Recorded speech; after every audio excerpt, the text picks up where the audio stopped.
Have you ever stood beneath a starry sky and felt your entire existence suddenly shrink to a pinprick while simultaneously expanding to touch the cosmos? That moment when your breath catches and time seems to pause. You've just experienced what neuroscientists call one of the most complex emotional states humans can access. But here's what's fascinating. While most of us encounter this feeling maybe a few times a year, there are people walking among us who experience this profound wonder almost daily. They see awe in mathematical equations, in the way light hits a puddle, even in the simple act of watching someone learn something new. What separates these wonder seekers from the rest of us isn't luck or circumstance. It's something far more intriguing. Their brains are literally wired differently. They possess what researchers are calling a unique cognitive architecture that transforms ordinary moments into extraordinary experiences. And the most exciting part, we're finally understanding how this works at the neural level. Picture this, you're looking at a massive redwood tree. For most people, the brain processes this as big tree, nice tree, moving on. But for someone with an awe-optimized cognitive system, something entirely different happens. Multiple brain regions light up simultaneously, creating a cascade of neural activity that transforms a simple visual input into a profound emotional and cognitive experience. The latest neuroimaging studies from 2025 have revealed something remarkable. When awe-prone individuals encounter vastness or beauty, their medial prefrontal cortex doesn't just activate, it synchronizes with regions we never expected. This brain area, typically involved in self-reflection and personal narrative, suddenly starts communicating with the anterior cingulate cortex, which processes emotional significance.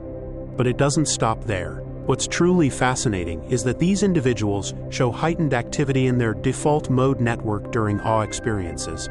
This is the brain's background operating system, the network that's active when we're not focused on specific tasks. In most people, awe actually quiets this network, creating that sense of self-diminishment we associate with wonder. But in highly awe-prone individuals, this network remains active while integrating with emotional processing centers, creating a unique state where the self simultaneously shrinks and expands. Think of it like having a more sophisticated operating system running in your head. While most of us process the world through fairly narrow perceptual filters, these individuals have what researchers describe as wider cognitive bandwidths. They're literally taking in more information from their environment and processing it through more interconnected neural pathways. But neural architecture only tells part of the story. The psychology behind perpetual awe is equally compelling. Researchers have identified a cluster of personality traits that seem to create the perfect storm for wonder-seeking. These individuals score remarkably high on something called openness to experience. But it's not just about being curious or creative. There's something deeper happening here.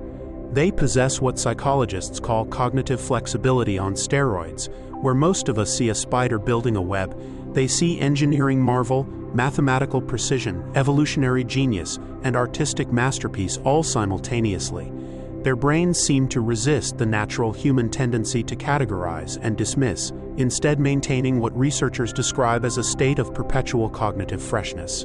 Perhaps most intriguingly, these wonder seekers exhibit what scientists call a humility bias. They're acutely aware of how much they don't know, and rather than finding this threatening, they find it exhilarating. This isn't the false humility we often see in social settings. This is a genuine recognition that reality is far more complex and mysterious than any individual mind can fully grasp. This creates a feedback loop. The more they acknowledge their limitations, the more open they become to experiences that challenge those limitations. It's like they've developed an intellectual immune system that thrives on uncertainty rather than being threatened by it. Now let's dive into the mechanics of how this actually works in real time. When an awe-prone person encounters something potentially wonderful, 3 cognitive systems activate in rapid succession. First, their perceptual system begins processing sensory information with unusually high fidelity. Instead of the brain's typical shortcuts and assumptions, they're gathering rich, detailed data about their environment. Simultaneously, their memory systems begin making connections across vast networks of stored experiences. But here's where it gets interesting. Instead of using past experiences to quickly categorize and dismiss new information, they're using their memories as creative fuel, finding novel connections between seemingly unrelated concepts. Finally, their emotional processing systems engage in a way that's fundamentally different from typical emotional responses.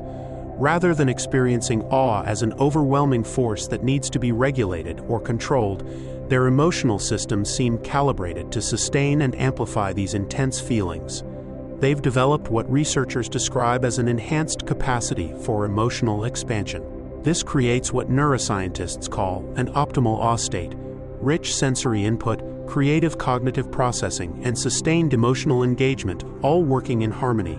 It's like having a high-performance engine specifically designed to extract wonder from the world. But here's the revolutionary discovery.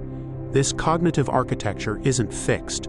While some people may have genetic predispositions toward awe-proneness, the neural pathways that support profound wonder can be strengthened and developed.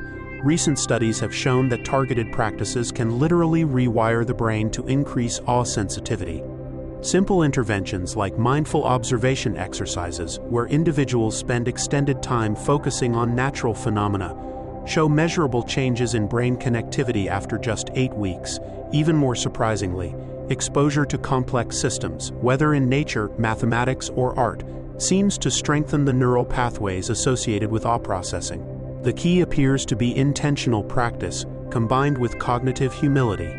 Individuals who regularly challenge themselves to find beauty or meaning in mundane experiences show increased activity in awe-related brain regions over time. It's as if the brain learns to recognize and amplify wonder-inducing patterns in the environment.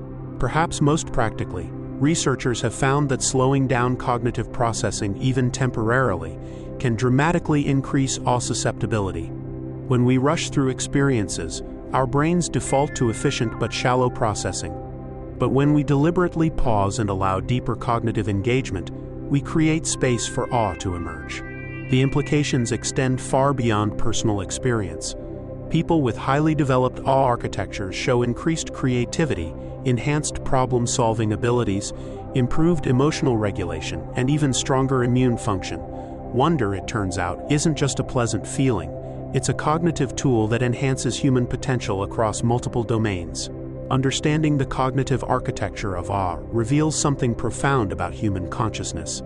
We're not passive recipients of wonder. We're active architects of our own capacity for transcendence. The difference between a life filled with everyday miracles and one marked by routine isn't circumstance. It's the sophisticated interplay between perception, cognition, and emotion that we can actively cultivate. Your brain is already equipped with the basic hardware for profound wonder. The question isn't whether you have the capacity for awe, but whether you'll choose to develop and strengthen that capacity. Because in a world that often feels ordinary, the ability to consistently perceive the extraordinary isn't just a gift, it's a superpower waiting to be unlocked. If you got value from this video, like it and subscribe to our channel.